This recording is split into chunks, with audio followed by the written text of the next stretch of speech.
hard to believe, but I have owned my Lone Star Grillz 20x42 offset smoker for 7 years. And over the course of that time, I have learned many things about it that have helped make the cooking process a lot easier for me. So today I'm going to take you through kind of like a day in the life of owning and using an LSG offset smoker.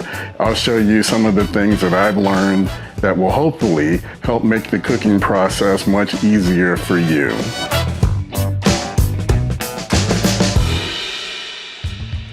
Most of the time, I'm just cooking for myself and my wife, so we don't really need to use much of the capacity that the LSG has. But on those days where I do want to cook maybe some extra food to share with some other folks, especially when I'm able to do large cuts of meat like a brisket or a pork butt, that's when I find that owning the LSG really shines. So today I'm going to show you a cook. We're going to do 2 pork butts that we're going to turn into shredded pork, and also 2 spare ribs. To start off with a bed of unlit charcoal. These are just some briquettes. Sometimes I use lump. And then what I do is I get a chimney of lit charcoal. I put it in a small chimney, let them ash over, and then I just dump that over the top of my unlit coals. And then I'm gonna let these burn for about 20 minutes. And while I let them burn, I'm just gonna put my wood split. I'm just gonna put it inside of the firebox right next to the coals so it can start to preheat. And then I'm just gonna leave everything wide open while these lit coals catch to the unlit. Here's what it looks like after I let all those coals ash over.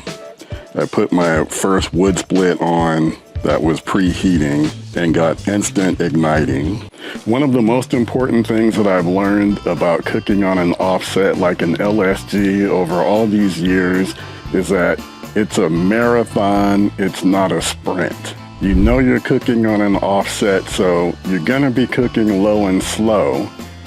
That means generally everything that you do with this cooker, you need to have patience, including getting it started. I know a lot of people are really interested in how long does it take to get the smoker up to temperature, but that's really not the most important factor. Meat takes on most of its smoke flavor when it's cold, when it's at its coldest. So when you first put it onto the smoker, that's when it's susceptible to taking in the best smoke flavor. You want that smoke to be clean. You want it to be almost invisible. What you hear all the other pit masters talk about, that light blue smoke. And that's gonna take some time. When I put my first split on, I need to let it burn all the way down to coals. That usually takes about an hour. At that point, when the smoke is looking pretty clear like this, that's when I'm gonna put my meat onto the smoker. What about the temperature fluctuations?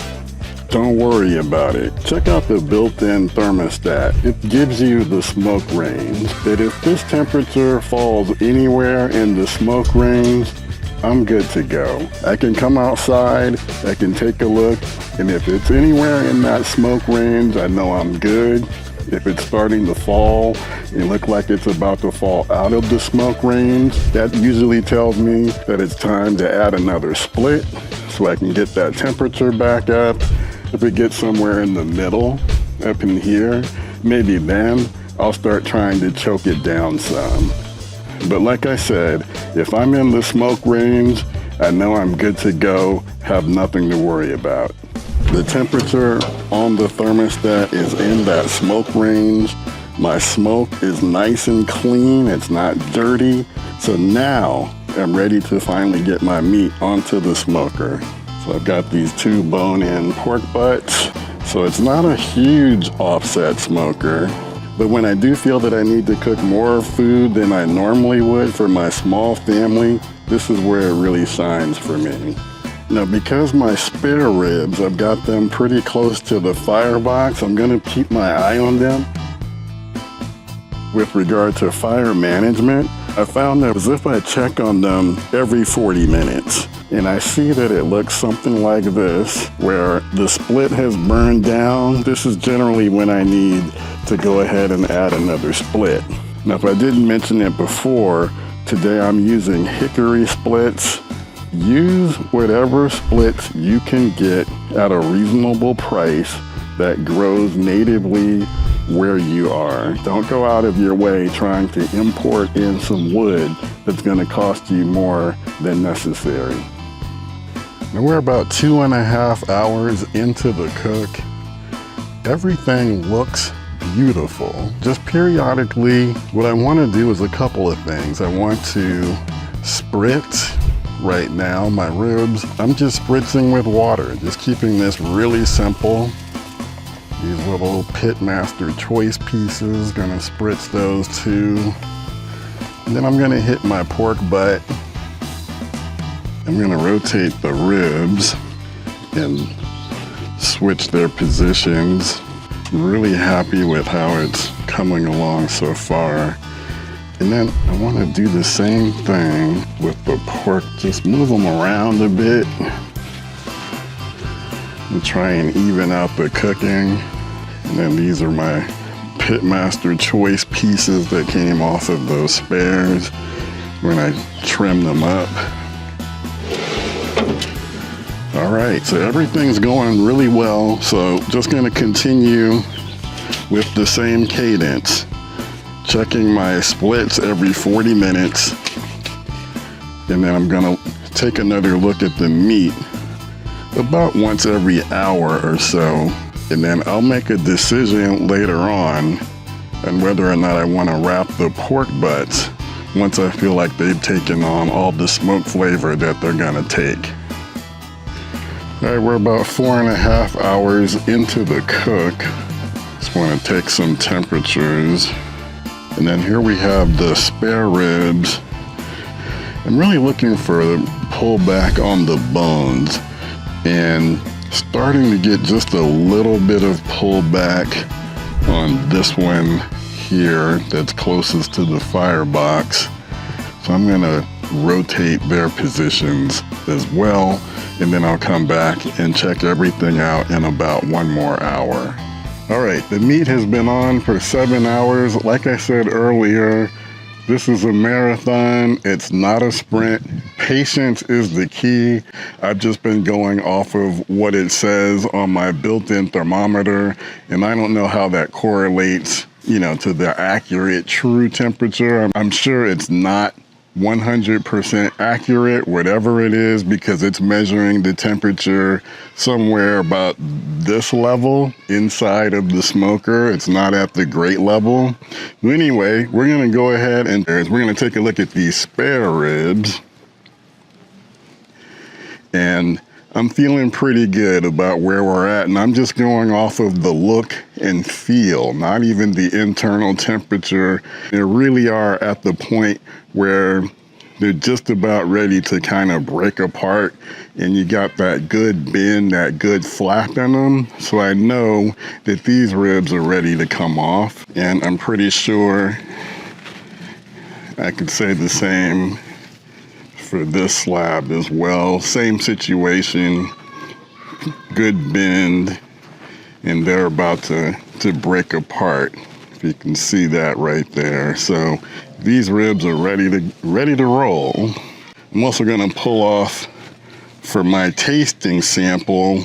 I'm gonna use these little flaps here that I cut off when I was trimming the ribs.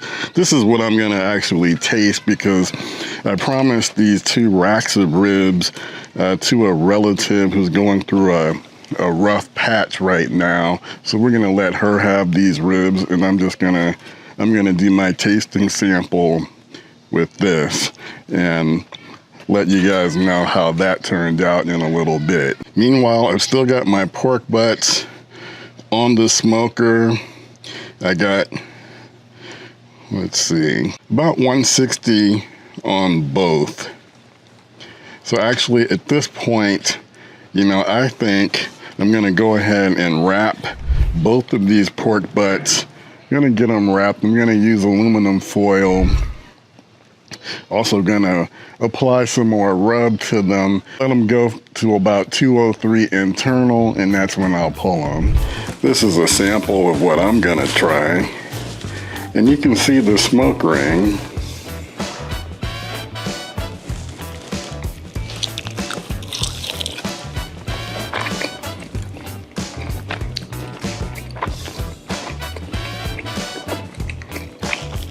Great flavor. The pork really comes through. And of course, on the stick burner, you're gonna get that smoke, that good smoke profile. Smoke is another ingredient, much more prominent on the stick burner than on most of your other smokers. And as usual, the LSG doesn't disappoint. Now it's time to take a look at the pork butt and turn this into shredded pork. For me, doing large cuts like pork butt, brisket, for me, this is where owning an offset smoker really shines, because we're talking about a large cut of meat that's gonna take a really long time to smoke. This pork butt was on the smoker for 10 hours. So it had plenty of time to take in the wonderful smoke produced by an offset like an LSG. All right, enough talking. Let's get into it and see what we've got. Let's just do this. First, let's just get rid of this big bone. It's nice and clean. I mean, this is what, everybody who does a pork butt loves, this moment when you can slide this big bone right out of the pork shoulder. And I'm just gonna use my hands to shred this meat. Oh, that's wild, there's another bone. I don't know that I've ever had a situation where I had two bones come out of the same butt. Let me know in the comments if that's something that you guys have experienced. Now before I taste it, I'm actually going to go get my rub and mix some more rub in to even bring out this flavor even more.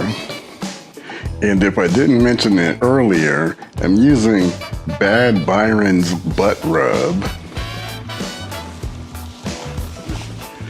All right, and the suspense is killing me. I'm gonna have to get in here and get me a piece. Cheers.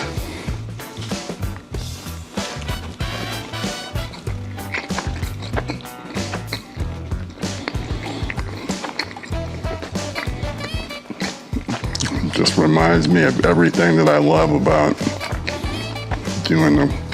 doing shredded pork. Big cut of meat, inexpensive, slow smoked, always comes out so tender and flavorful. So when you do your leftovers, you can make sandwiches, tacos, add them to your eggs. Just lots of things that you can do with shredded pork. Good stuff. All right, guys, that's a look at how I'm using my LSG after 7 years. I've learned a lot over the years, my process, and it's an ongoing learning process. I swear, just about every time I go out there and cook something, I'm always figuring out a tweak, something else that I can do to make the process even better. Still have no regrets with the purchase. If nothing else, it has made me want to add another offset smoker to my arsenal, one that's even bigger, that will allow me to do even more things with barbecue for the folks in my life that I love. If you got something from this video, please take a moment and hit that like button. If you haven't already, subscribe to the channel. Get in the comments and let me know what you think about the LSG or other offset smokers, or any questions that you might have. This is Kenyatta Robinson. Thank you for tuning in to the Backyard SmokeMaster Barbecue channel. I'll catch you in the next one. Get out there, enjoy your grills and smokers.